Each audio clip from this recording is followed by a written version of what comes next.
और जरा सा तो बहुत स्वागत है। क्या मेरी आवाज़ क्लियर है आपको? जरा सा क्लियर कर दीजिए। मुझे लगता है कि क्लियर आवाज़ है, आ रही होगी आवाज़।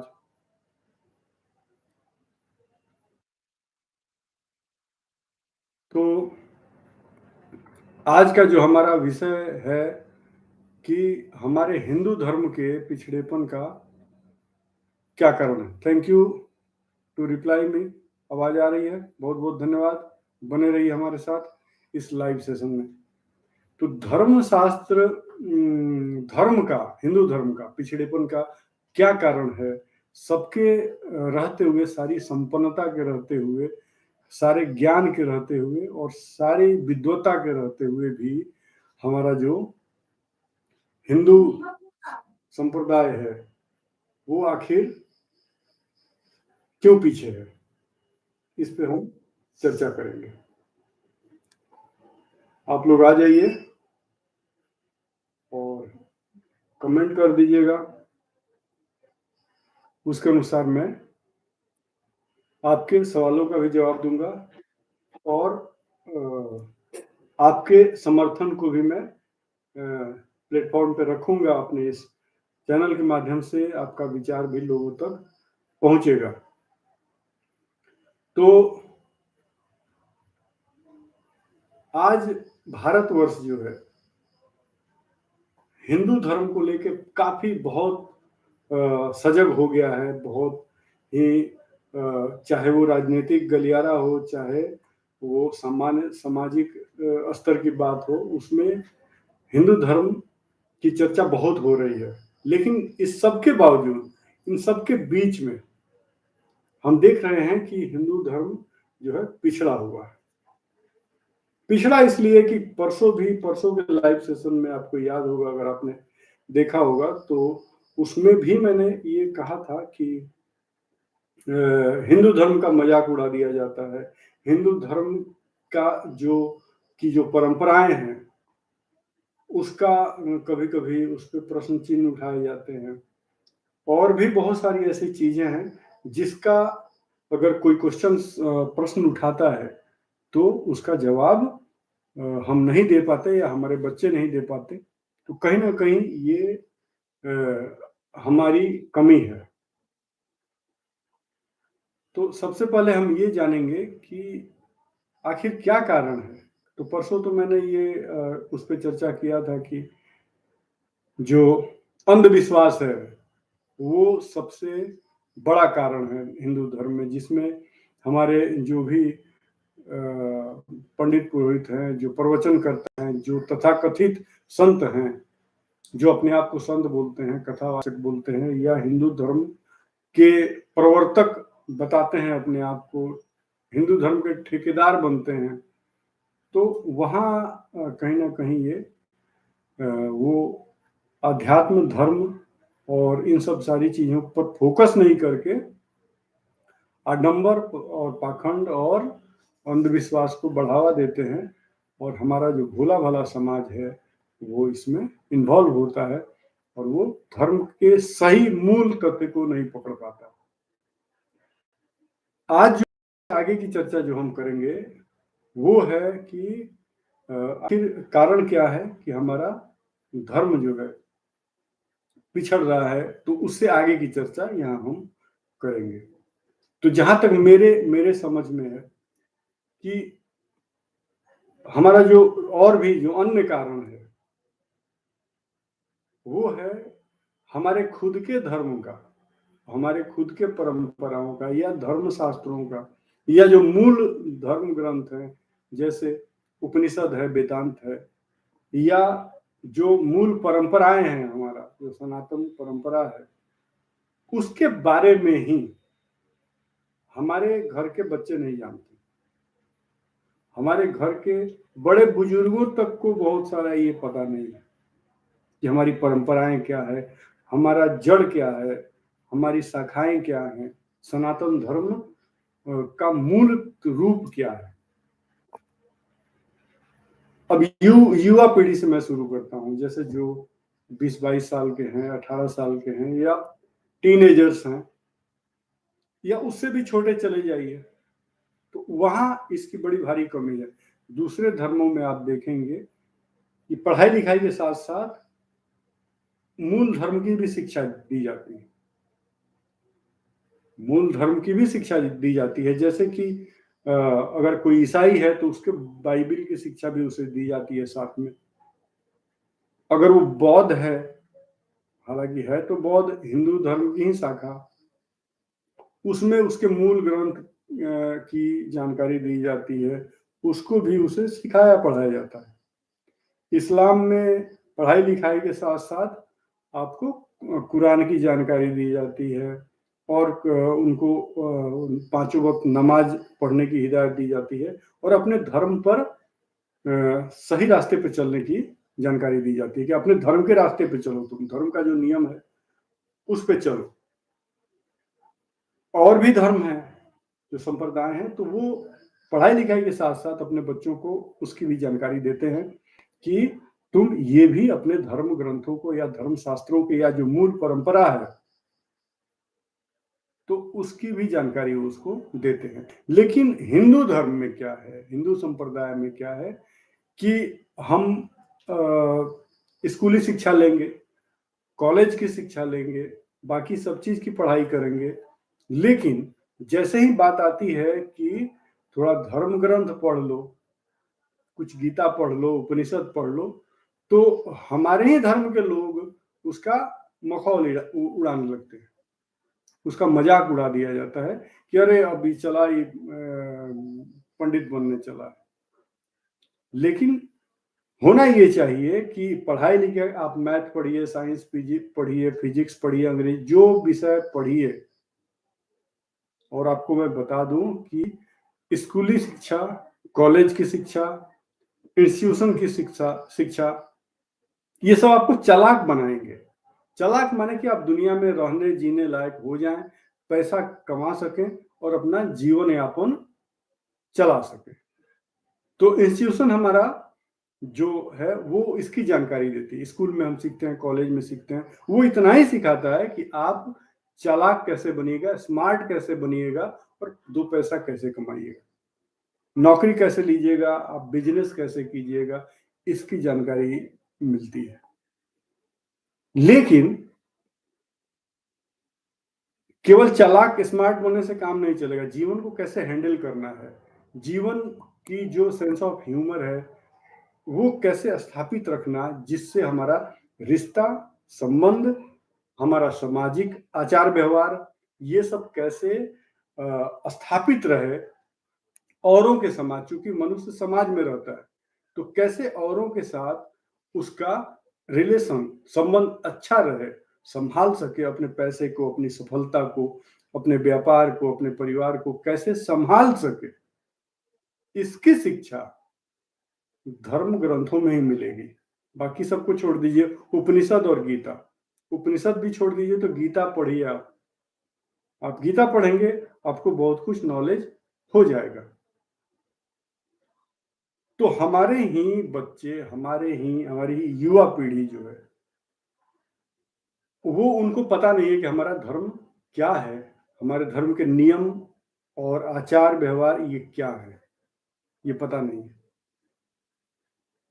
और तो और छोड़िए, हमारे धर्म में, हिंदू धर्म में गायत्री मंत्र जो है वो एक मूल छंद है। श्रीमद् भागवत गीता में भगवान श्री कृष्ण कहते हैं कि मैं छंदों में गायत्री हूं, मैं छंदों में गायत्री हूं। अब जो गायत्री मंत्र है वो ज्यादातर बच्चों को याद नहीं है कि ओम भूर्भुवः स्वः तत्सवितुर्वरेण्यं भर्गो देवस्य धीमहि धियो यो नः प्रचोदयात्। ये मूल है, सबसे पुरातन ये छंद है, ये मंत्र है, तो ज्यादातर बच्चों को वो पता नहीं है। जो हमारे नीति नियम सिद्धांत हैं हमारे हिंदू धर्म के, संप्रदाय के, वो पता नहीं है किसी को। हम बच्चों को जानकारी देते नहीं, सब सिखाते हैं, उसको बताते हैं। बच्चों को आजकल ये नया चलन चल गया है कि छोटे छोटे बच्चे हैं, जब वो खाते हैं तो उनकी माताएं जो है आगे मोबाइल उसको दे देती है कि मोबाइल देखता रहेगा, खाता रहेगा। अब उसको उसकी लत लग गई। और उसको उल्टे सीधे कार्टून्स दिखाएंगे, उल्टे सीधे। चलिए एक लिमिट तक तो ठीक है, लेकिन उसकी लत लगनी, उसका आदत होना वो उचित नहीं है, तो फिर बच्चा उसी में ढल जाता है ना। तो बहुत सारी चीजें हैं। अब एक और बात बताता हूं कि बच्चों को क्या करते हैं कि कोई बच्चा बोलता है तो उसको अंग्रेजी बुला के सिखाते, देखिए मेरा बच्चा अंग्रेजी बोल रहा है, जरा ये बोल के दिखाओ, ये मीनिंग बता दो ना, मैं खा रहा हूं इसका अंग्रेजी बोल के दिखा दो, अंग्रेजी में एक पोएम बोल के सिखा दो या दिखा दो, तो बच्चा बोलता है ना। तो वो पोएम बोलता है, अंग्रेजी में कुछ बोलता है कि कुछ पूछ लीजिए इससे, कोई मीनिंग बुला देता है, कुछ वर्ड मीनिंग बताता है, सेंटेंस अंग्रेजी में बोलता है। छोटे छोटे बच्चे हैं, उनको ये सिखाते हैं तो बड़ा गर्व महसूस करते हैं, मेरा बच्चा अंग्रेजी बोल रहा है, अंग्रेजी मीडियम में पढ़ रहा है। लेकिन अपने अपने संप्रदाय के बाद आती है तो बच्चा अनभिज्ञ है, वो कुछ जानता नहीं है, कुछ उसको पता नहीं है। अब छोटी सी बात लीजिए, मैं इस्लाम की बात बोल, बड़ी गर्माहट है इस्लाम पे हिंदुओं में और मुस्लिमों में। तो एक बात, भले सब कुछ है लेकिन इस्लाम में एक बहुत बढ़िया वो बेसिक्स जो है, उनका धर्म का जो बेसिक है, मूल है, वो क्लियर कट है। बच्चा बच्चा वो मूल मंत्र उसका जानता है, आयत पूछ लीजिए, वो वो जो सिस्टम है वो जानता है। वो कुछ भी करेगा नया चीज तो बिस्मिल्लाह बोल के करेगा। और अपने यहाँ अपने बच्चों को आप सिखाइए, वो जो भोजन करते हैं तो प्रणाम भी नहीं करते हैं अन्नपूर्णा को, शुभम करोतु कल्याणम, अन्नपूर्णा को प्रणाम भी नहीं करते, तो देम वस्तु गोविंदम तुभ्यमेव समर्पयामि, कि तुम्हारा ही दिया हुआ है। तो हिंदुओं को इतना आचार व्यवहार पता नहीं है। बहुत लोग ऐसे हैं, 100 में 5 लोग ऐसे मिल जाएंगे जो अपने परिवार में ये सिस्टम, ये आचार व्यवहार जो अपने सनातन धर्म का मूल है उसको लेके चलते हैं। वो सिखाते हैं अपने बच्चों को कि तुमको शांति से बैठ के भोजन करना चाहिए और अन्नपूर्णा को प्रणाम करके, और भगवान का ही दिया हुआ सब है और उसी को हम समर्पित करते हैं कि भोजन भी तुम्हारा है, शरीर भी तुम्हारा है, पाचन प्रणाली भी तुम्हारी ही है, सब तुम्हारी कृपा है। तो एक ये धन्यवाद भाव से उतना भी नहीं कराते हैं। छोटे छोटे बच्चे हैं, आजकल नया फैशन आ गया, भोजन करते रहेंगे और मोबाइल देखते रहेंगे, उस पर कुछ गाना चल रहा है और भोजन कर रहे हैं। ध्यान भोजन पे नहीं है। ये मूल चीज है, ये आधार बेसिक्स है। अगर ये नहीं है तो फिर आपका, आप जो जिस संप्रदाय में, धीरे धीरे नष्ट होगा, क्योंकि आपको अपनी ही मूल जड़ें पता नहीं है। तो हम कहते हैं कि धर्म परिवर्तन दूसरे लोग करा रहे हैं, तो कराएंगे ही, जब आप कमजोर होंगे तो दूसरे हावी हो जाएंगे। आप खुद को मजबूत करना शुरू कर दीजिए, अपने धर्म का आचार व्यवहार, नीति नियम सिद्धांत लागू करिए घर में, और सब कुछ करिए, कराइए, उसके अनुसार चलिए, स्वाध्याय कीजिए, पढ़ाई लिखाई के साथ साथ 1 घंटा समय निकालिए कि आप कुछ रामायण का, कुछ गीता का, कुछ श्रीमद् भागवत का, उपनिषद का अध्ययन कर सके, ताकि आपको जीवन का जो मूल तथ्य है वो पता चल सके। कुछ दिखे ना दिखे, मौत दिखती है कि मौत आएगी एक दिन, आजू बाजू लोग मरते हैं, आसपास लोग मरते हैं, घर परिवार में भी लोग मरते हैं, हम देखते हैं कि बाकी चीज दिखे ना दिखे, मौत दिखती है।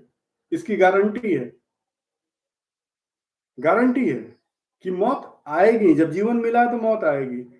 तो सीधी सी बात है, जो है यहाँ पे संसार में सब क्षण भंगुर है, ये अल्टीमेट सच्चाई है, अंतिम सच्चाई है। आप चाहे करोड़पति हो या खाकपति हो, उसे फर्क नहीं पड़ता है, मरना है एक दिन। मरना है तो जीवन का उपयोग कर लीजिए। इन जो मूल सिद्धांत है उस पे चलिएगा तो आप मोह से रहित रहिएगा, बांधेगा नहीं संसार। तो इन चीजों को सीखना जानना ये जरूरी है। उसके लिए हम अपने बच्चों को, हम खुद भी रोज रील्स देखने के बजाय रोज 1 घंटा बैठ के धर्म शास्त्रों का पठन पाठन करें, उन्हें भी सिखाएं, हम भी जाने। कुछ मत कीजिए, कम से कम गीता का तो ज्ञान सबको होना चाहिए। उसको पढ़ाइए, अपने बच्चों को सिखाइए, नीति शास्त्र जो है वो पढ़ाइए, बहुत सारा चीज़ है, चाणक्य नीति है, विदुर नीति है, इसका अध्ययन करवाइए। अब बाकी आप लोग खुद समझदार है, ऐसा नहीं है कि हर आदमी बुद्धिजीवी है आज की तारीख में, वो कराइए। तो वही नहीं है, इसी कारण हमारा हिंदू धर्म पीछे है, क्योंकि हमें अपने अपने मूल सिद्धांतों का खुद ही पता नहीं है। हम दूसरे को कैसे फेस करेंगे, उसके सवाल का जवाब कैसे हम देंगे। तो ये है। उसके बाद जो एक और कारण है हिंदू धर्म के पिछड़ेपन का, भले ही सब कुछ हो गया है, खूब भगवा दिखाई पड़ रहा है, मंदिर बन रहे हैं, लोग पूजा पाठ खूब कर रहे हैं, आजकल मंदिरों में भीड़ भी लग रही है, लेकिन मैं इसके लिए माफी चाहूंगा आपसे कि वो जो भीड़ है, वो भीड़ सिर्फ मांग और पूर्ति की है। क्योंकि चारों तरफ जो लोग हैं, पंडित पुजारी, जो हमारे धर्म गुरु हैं तथाकथित, जो संत अपने को कह रहे हैं, वो वही सिखा रहे हैं कि जाओ तुम फूल माला लेके जाओ, प्रसाद लेके जाओ, नारियल लेके जाओ, चढ़ाओ चढ़ाओ, भगवान से ये मांगो, भगवान ये हमको दो, बड़ी महिमा है, इस मंदिर की ये महिमा है, इस जगह का ये महिमा है, उस स्थान का ये महिमा है, उस पीठ की ये महिमा है, उस धाम की ये महिमा है, फलना धाम फलना धाम फलना धाम, और जाइए वहां सिर पटकिए, मिलता कुछ नहीं है, सफलता वही है, गरीबी वही है, और आपका अभाव भी वही है। तो हम बहुत सारी चीजों को इसमें मिलाकर अगर देखें तो धर्मशास्त्र में अपनी अपनी अपना दिमाग लगाना ये सबसे बड़ी बात होती है। अब अपना दिमाग लगाइए, खुद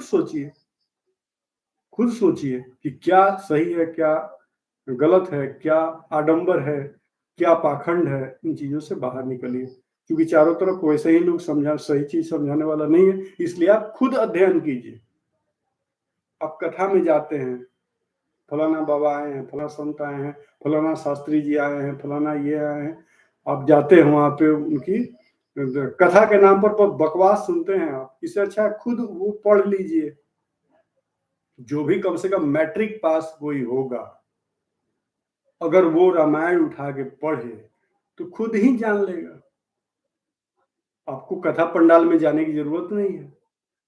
थोड़ा सा पढ़े लिखे हैं, अक्षर ज्ञान आता है आपको, तो धर्मशास्त्रों को पढ़िए, गीता खुद पढ़िए, रामायण खुद घर में है, खरीद के पढ़िए घर में लाके, ज्यादा जान जाएंगे।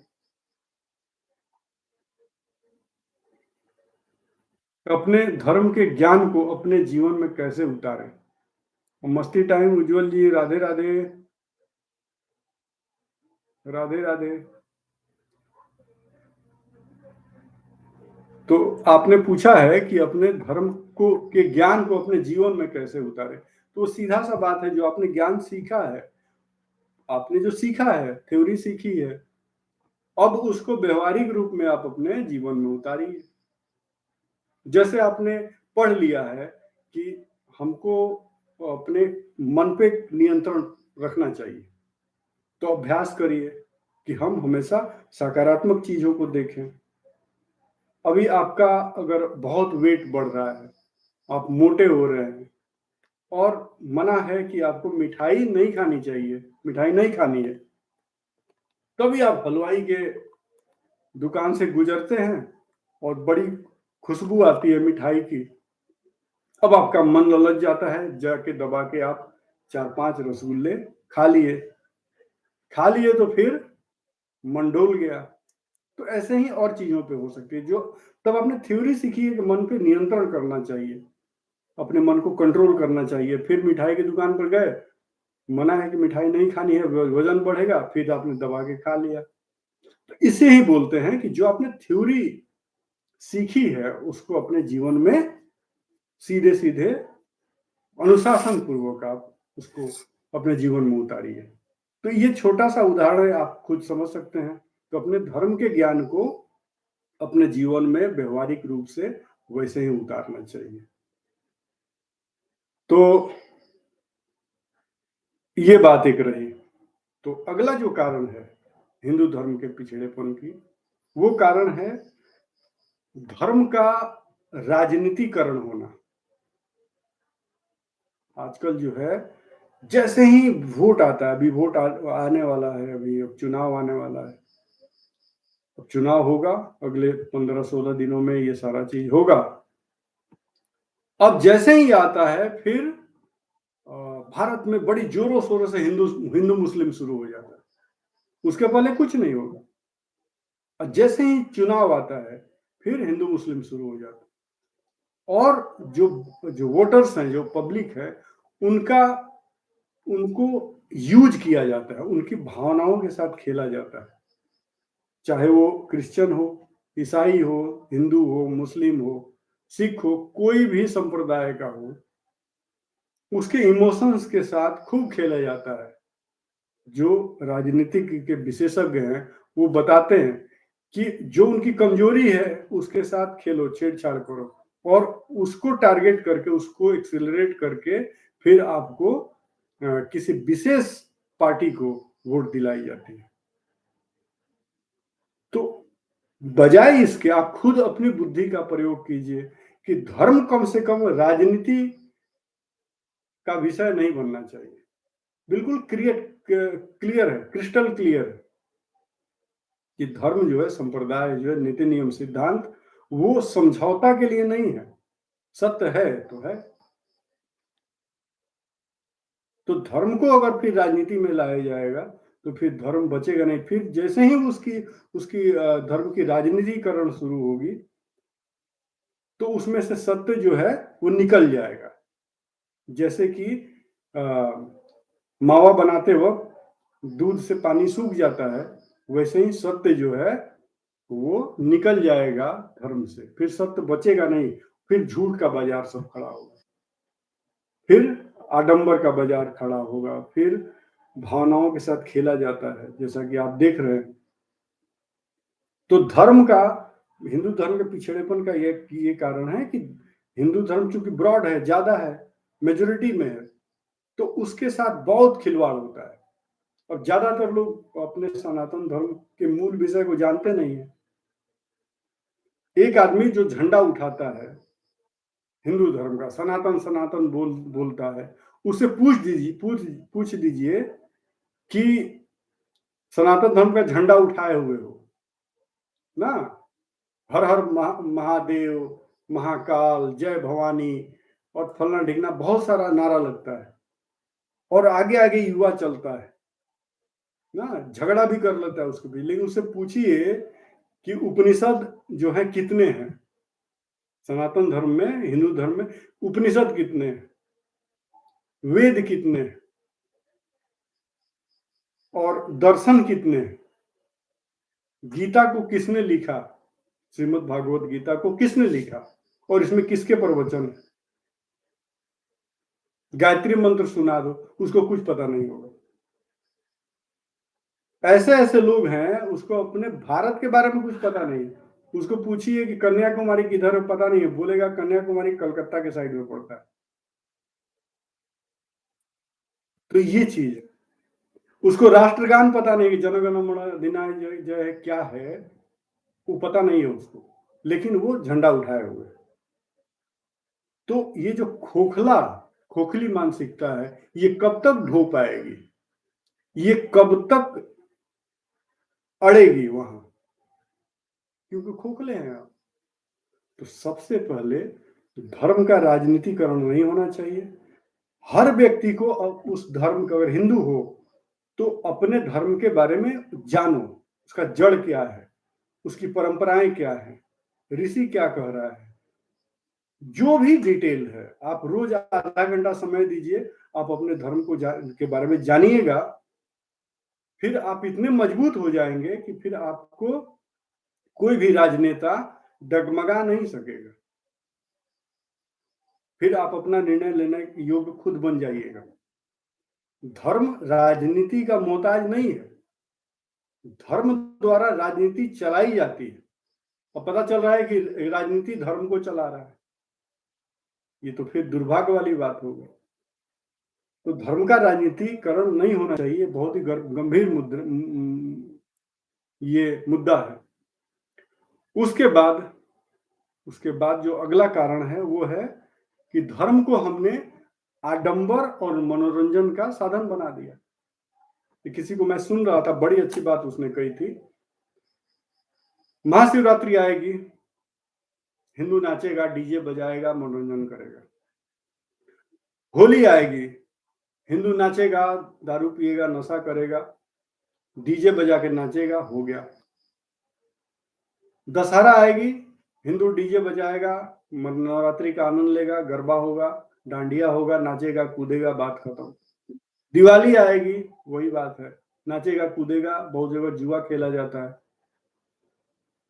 तो ये होगा। हर पर्व में हिंदू क्या करेगा? नाचेगा, गाएगा, कूदेगा, डीजे बजाएगा, घर पे आके सो जाएगा। दूसरे धर्म में देखिए, संप्रदाय में देख लीजिए, जब भी वो चीज आएगा वो उसका विधिवत पालन करेंगे, उसको जानने की कोशिश करेंगे। लेकिन हिंदू में क्या है, कोई भी पर्व आया, नाचेगा, गाएगा, कूदेगा ना, खेलेंगे, कूदेंगे, मौज करेंगे, और क्या। तो ये जो है कि हमने धर्म को भी आडंबर और मनोरंजन का साधन बना दिया, ये गलत है। महाशिवरात्रि आए तो शिव के बारे में जानिए, शिव के बारे में स्वाध्याय कीजिए, पढ़िए, जानिए, ध्यान कीजिए। दशहरा आए तो 9 दुर्गा के बारे में जानिए, 10 महाविद्या क्या है, साधना कीजिए, उपासना कीजिए, उतरिए भीतर। ये सब सीख है अपने धर्म की। धर्म मनोरंजन का विषय नहीं है, और आजकल जो है मनोरंजन ही मनोरंजन है, आडंबर ही आडंबर है। कोई बाबा कहीं बैठा हुआ है, पर्ची फाड़ रहा है, पर्ची लिख रहा है, कोई बाबा कहीं भभूत दे रहा है, कोई बाबा आपको कुछ बोल रहा है कि ये करिए। जीवन के मूल सिद्धांत जो है, आपके जीवन को ऊंचा उठाए, ऐसी बात कोई नहीं सिखा रहा है। तो उससे अच्छा है कि खुद स्वाध्याय कीजिए, पढ़िए, जानिए और आगे बढ़िए, खुद ही निर्णय लेने लायक आप अपने आप को बनाइए, अपने बच्चों को बनाइए। तो चलिए, आज जो है इतना ही रहने देता हूं, और फिर कल इसी विषय पर अगले पॉइंट पे बात करेंगे। तब तक आप इस पे मनन ज्ञान चिंतन मनन कीजिए, और इस वीडियो को दूसरों को शेयर कीजिए, बांटिए, सिखाइए, सीखिए, ताकि हमारा जो संप्रदाय है हिंदू, ये बच सके, बन सके, बढ़िया हो सके। तो मिलते हैं कल फिर दूसरे टॉपिक पे, इसी क्रम में, इसी समय। तब तक के लिए विदा लेता हूं। राधे राधे, जय श्री राम, नमस्कार, शुभ रात्रि। अपना ख्याल रखिए।